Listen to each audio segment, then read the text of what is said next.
Problemfelt og Aura-modellen af Jonathan Collin Carnø. Jeg vil beskrive jeres problemfelt for jer.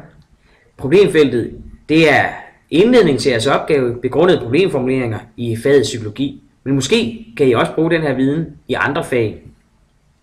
Man kan sige, at jeres begrundede problemformuleringer i psykologi, de består faktisk af 3 dele. Vi starter med problemfeltet. Det er fundamentet i opgaven.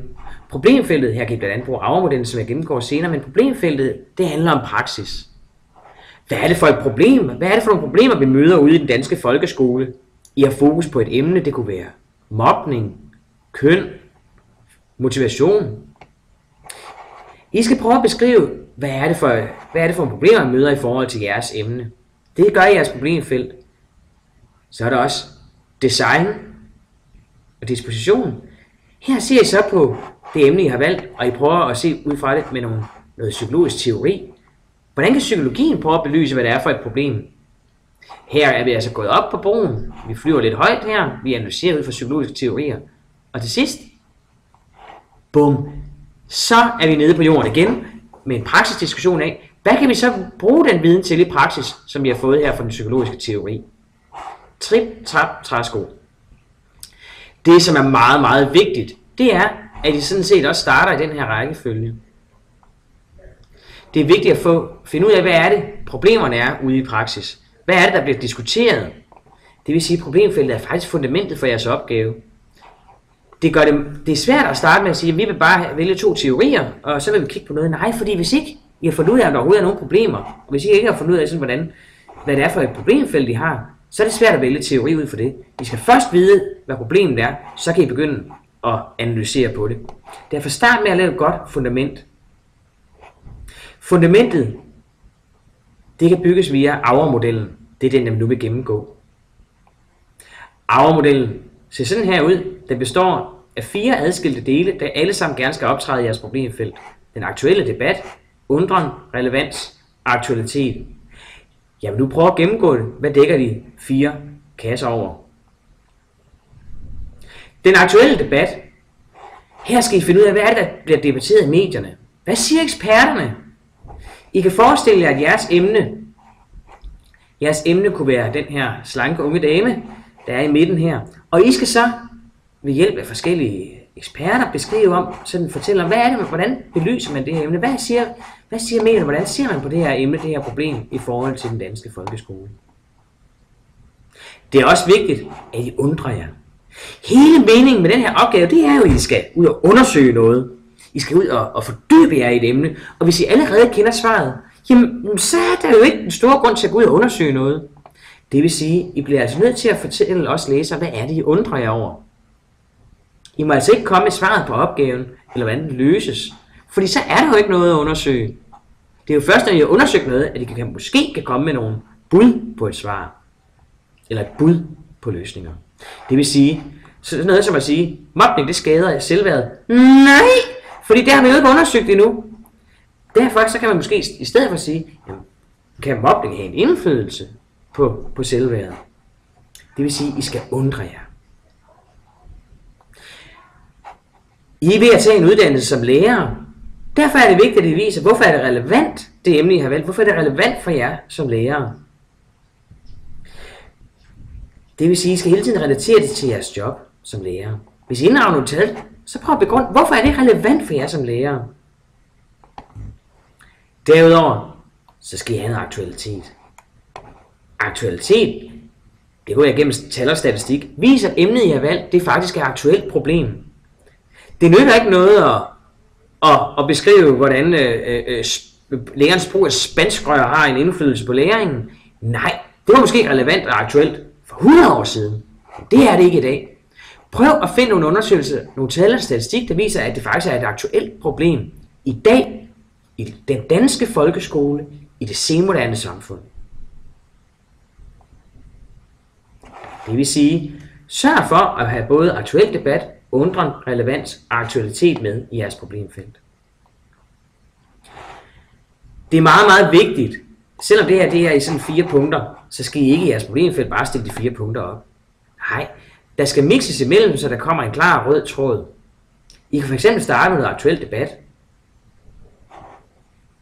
Så begynder I måske at undre jer lidt, og I tager nogle tal ind, der viser noget aktualitet. Så sætter I ikke noget til noget, og så fortæller I det, så relevant, så undrer jeg, så er nogle aktuelle tal, og så sætter I noget relevant, og så kommer der aktuel debat, og så ender I med noget relevant, og fortæller, hvorfor er det nu, det er så relevant for jer som kommende lærere.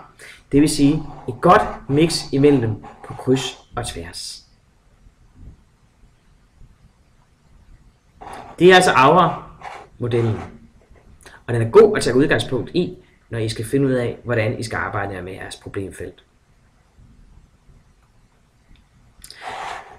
Når I synes, I begynder at have et rigtig godt problemfelt, så er der en lille opgave, der kan hjælpe jer lidt på vej. I kan nemlig tage hvert afsnit og prøve at farve det i hver sin farve. Det gule for den aktuelle debat, det er et afsnit, der indeholder en forskel udtalelse, det er jo den aktuelle debat, så det farver I gult. Hvor I undrer jer, lyserødt eller pink, relevans grøn, aktualitet blå. Det giver et godt overblik for jer i forhold til, har vi nu alle punkterne med. Her er et eksempel på en opgave. Det er et eksempel på en opgave, hvor man har brugt Aura-modellen i problemfeltet. Gruppen har startet med at undre sig over noget. Derfra inddrager de noget aktuel debat. Der er en ungdomspsykolog, der udtaler sig omkring, hvordan hun oplever problemfeltet. Så kommer der jo tal og noget statistik fra Københavns Kommune, der faktisk viser, at det er et aktuelt problematik, som de har taget op i deres opgave. Så kommer der noget aktuelt debat, de har fået fat i Per Schultz Jørgensen fra Danmarks Pædagogiske Universitet, en ekspert, der udtaler sig omkring emnet. Så går de ned og viser, hvorfor er det her relevant for os som kommende lærere. De går op og undrer sig igen. Hvor meget fokus skal vi som kommende lærere have på det her område, spørger de om. Så kommer der en ekspert igen, Bo Møhl, chefpsykolog. Så begynder de at undre sig igen og stille nogle spørgsmål. Og så undrer de sig videre og siger, det er da jo spændende, det må vi da vist hellere for at begynde at se lidt på det her. Og vi får en ekspert ind, der udtaler sig måske, eller noget, i hvert fald noget aktuelt debat, og vi ender igen med noget undren. Jeg har med vilje ikke sagt, hvad opgaven handler om. Det har jeg ikke, fordi at som læser, der skal man kunne læse i jeres problemfelt, uden at kende problemformuleringen. Når man så har læst jeres problemfelt, så skal man sidde tilbage med et eneste spørgsmål. Og det spørgsmål, eller de spørgsmål, man stiller sig, det er dem, som I skal stille jer i problemformuleringen. Hvis man kan lægge en hånd over, uden at læse problemformuleringen, og ende ud med de spørgsmål, der ligger i jeres problemformulering, så har I et rigtig godt problemfelt. Det vil sige, her er problemfeltet, altså hvordan kan man forstå identitetsdannelse, hvordan kan forventningspres spille en rolle for den enkeltes identitetsdannelse, og hvordan kan man som lærer ud fra denne viden støtte elevernes identitetsdannelse i folkeskolen. Det er problemformuleringen. Problemformuleringen har de bygget op i en tredeling. Her er opskriften på en fornuftig problemformulering. Man starter bredt med at prøve at ville forstå et fænomen. Så går man ind og ser på, hvordan man kobler det sammen med noget andet. Her kunne det være motivation og læring. Og til sidst ender man i praksis og spørger, hvordan kan vi som lærere bruge den viden til at støtte elevers læring. Trip, trap, træsko. Vi starter op i det brede med motivation. Hvad er det for et begreb? Vi går ned og analyserer på motivation sammen med, det kunne være inden for noget personlighed, det kunne også være i forhold til læring. Vi kobler det med noget teori. Og til sidst, så ser vi på anden side anvendelsen. Vi spørger altså om, hvordan kan jeg forstå fænomenet motivation? Hvordan kan man se det i forhold til det skoletema, man skriver indenfor? Det kunne være enten personlighedspsykologi, eller udviklingspsykologi, læring, socialpsykologi. Og hvordan kan jeg bruge den viden i praksis? Det er altså den her tredeling. Sådan ser en ganske fornuftig, ganske udmærket problemformulering ud.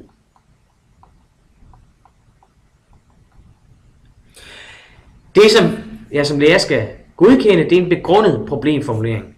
Problemformulering, det er jeres hovedsætning. Det er den sætning, som hele opgaven bygger på. Det er problemformuleringen. Men begrundelsen, det er jo den følger jo med. Begrundelsen, det er blandt andet jeres problemfelt. Derfor er det vigtigt, at I bruger tid på jeres problemfelt. Det er ikke altid, at teorien er det vigtigste. Prøv at fokusere på problemfeltet. Nogle gange, når man har fundet ud af, hvad er det egentlig hele debatten handler om, så bliver det nemmere at lave en problemformulering. Og når man har de her to ting på plads, så bliver det måske også nemmere at udvælge, hvad for noget teori kan vi så rent faktisk bruge til at beskrive eller besvare vores problemformulering. Et par gode råd i forhold til litteratur. Gå på biblioteket og lån og kig i en masse bøger. I behøver ikke tage udgangspunkt i lige præcis de bøger, vi har arbejdet med i timen. Husk, at den litteratur, som I tager udgangspunkt i, skal være på UC-niveau, altså University College eller derover. Det nytter ikke noget at tage nogle brochurer eller flyers eller bøger, I havde i gymnasiet. Det er I alt for faglige dygtige til. I er allerede på et flot niveau. Det skal også afspejle sig i jeres litteratur. Bruger I en teori, bruger I for eksempel Bowlby eller Erikson, så brug dele af teoretikernes hovedværk inden for jeres emne. Prøv at læse deres litteratur. Mange teoretikere er faktisk dygtige til at beskrive deres teorier. Prøv at læse noget af det. Og husk, igen, ingen gymnasiebøger og brochurer. De er gode til at give indblik og overblik over din teori. Det må I gerne, men de er alt for nemme for jer, og de kommer ikke op på det faglige niveau, hvor I skal være. Det rent formelle i forhold til omfang.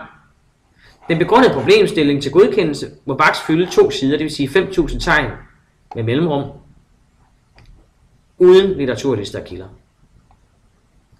Til jeres endelige eksamensopgave har I alt 5 sider. Den her eksamensform, vi har nu, er faktisk rigtig god, fordi det bliver ikke sådan med, at I skal læse en hel masse op, et helt års pensum til sommer. Nej, vi har faktisk undervejs lagt rigtig meget arbejde. Des mere arbejde I gør undervejs, des mere effektiv kan I være til eksamen.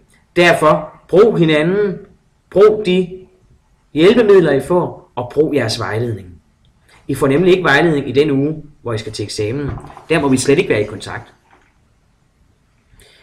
I forhold til, hvordan I skal vægte de her 2 sider, 5.200 tegn med mellemrum, så vil jeg bede jer om at bruge 2/3 på problemfeltet og 1/3 på teori. De andre punkter, som er, dem tager jeg ligeligt fra de her 2. Men det er vigtigt at have et godt fundament. Først når vi har fundamentet i orden, kan vi vælge, hvad det er for noget teori, der så rent faktisk kan bruges til at besvare vores problemformulering. De sidste små råd, det er, brug Kates Guide, brug Leas checkliste og brug Aura-modellen. De er alt sammen til rådighed inde på vores holds side.